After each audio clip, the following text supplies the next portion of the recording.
जय श्री हरि विष्णु भगवान। आप सभी को एक बार फिर से स्वागत है हमारे ऑन द वे चैनल में। श्री हरि की कृपा आप सब पर बनी रहे और आप सब स्वस्थ रहें।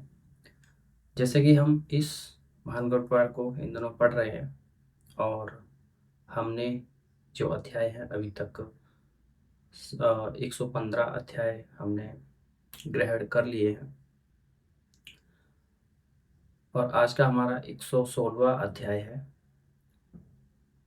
उसको आज हम पढ़ेंगे। अभी हम इन दिनों व्रतों के बारे में पढ़ रहे हैं, तो आइए उस अध्याय को पढ़ने से पहले हम इसमें जो दी हुई स्तुति है भगवान विष्णु की, उसको हम करते हैं। उसके बाद फिर हम अपने अध्याय की ओर बढ़ेंगे।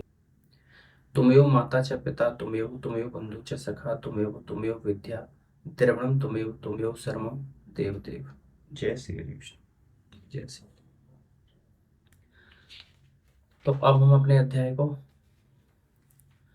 देखते हैं कि क्या उसका नंबर है और क्या नाम है जो आज हम पढ़ने वाले हैं।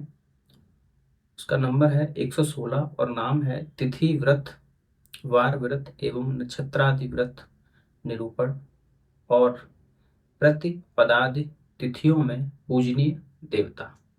तो ये हमारा अध्याय है आज का, जिसको हम पढ़ेंगे।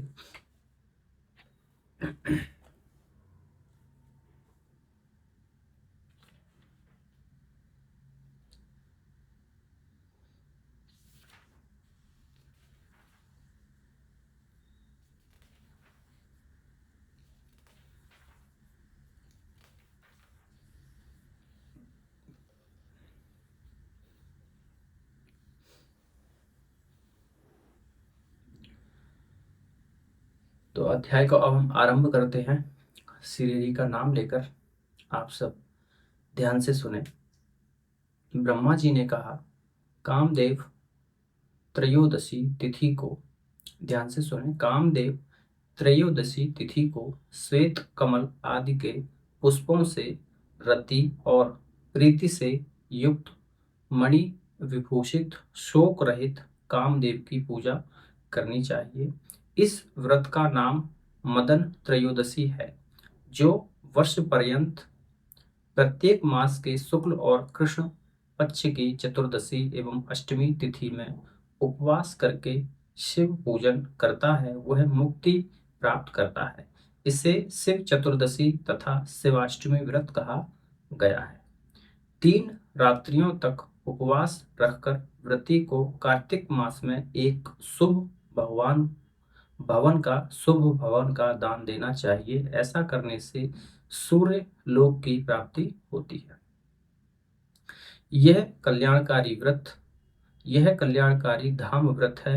अमावस्या तिथि में पितरों को दिया गया जल आदि अक्षय होता है। नक्त व्रत करके वारों के नाम से सूर्यादि की पूजा करके व्रती सभी फलों को प्राप्त करने का अधिकारी हो जाता है। ये वार व्रत कहलाते हैं।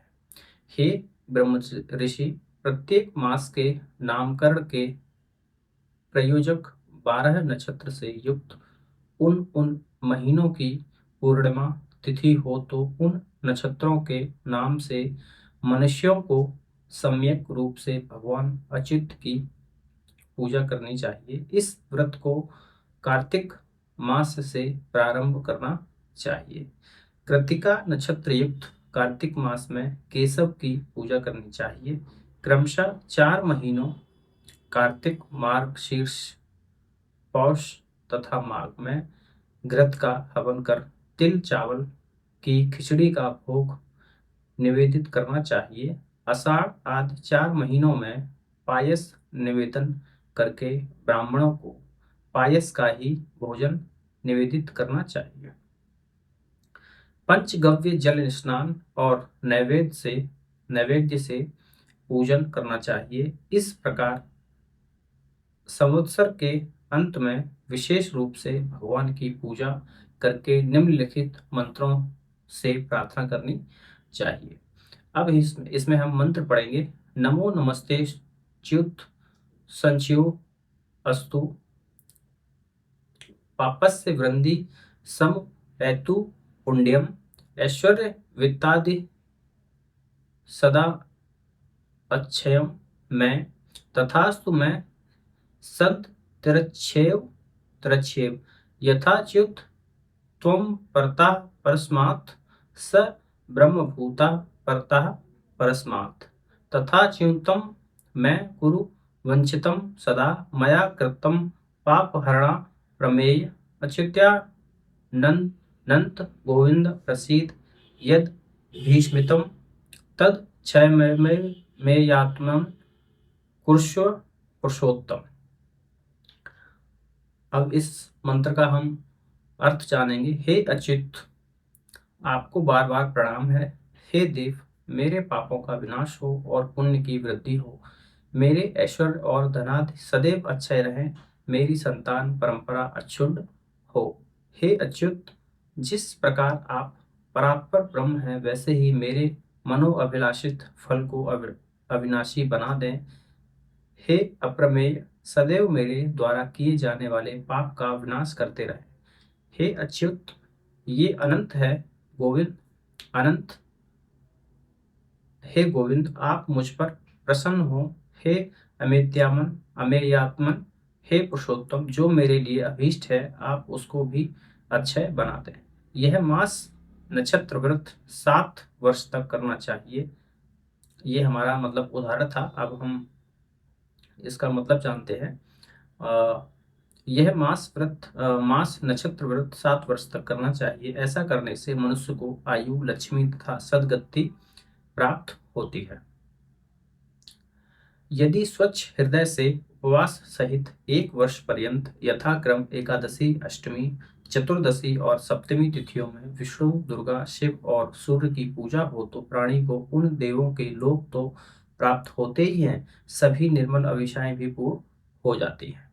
व्रतकाल में एक भुक्त नक्त अथवा अयाचित एवं उपवास करते हुए शाकादि के द्वारा इन सभी तिथियों में सभी देवताओं की पूजा करने से भोग और मोक्ष दोनों की प्राप्ति हो जाती है। प्रतिपदा तिथि में कुबेर, अग्नि, नासत्य और दस्त्र नामक देव पूज्य है। द्वितीय तिथि में लक्ष्मी तथा यमराज, पंचमी में श्री श्री संमोहित पार्वती और नाग नागगणों की पूजा करनी चाहिए। षष्ठी तिथि में कार्तिकेय तथा सप्तमी में अर्थदाता सूर्यदेव की पूजा विहित है। अष्टमी तिथि में दुर्गा, नवमी में मातृकाओं की एवं तक्षक की पूजा का विधान है। दशमी में इंद्र और कुबेर तथा एकादशी में सप्तऋषियों की पूजा करनी चाहिए। द्वादशी तिथि में हरि, त्रयोदशी में कामदेव, चतुर्दशी में महेश्वर शिव, पूर्णिमा में ब्रह्मा तथा अमावस्या में पितरों की पूजा करनी चाहिए। तो ये हमारा था अध्याय नंबर 116 जो समाप्त हो गया है। अब इस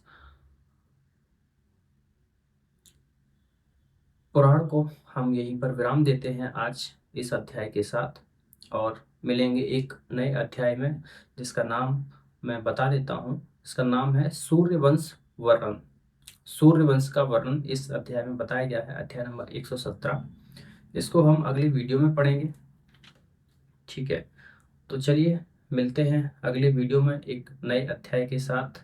श्री की कृपा आप सब पर बनी रहे और ऐसे ही आप इस महापुराण को सुनते रहे हमारे चैनल के माध्यम से। नमस्कार आप सभी को। जय श्री विष्णु।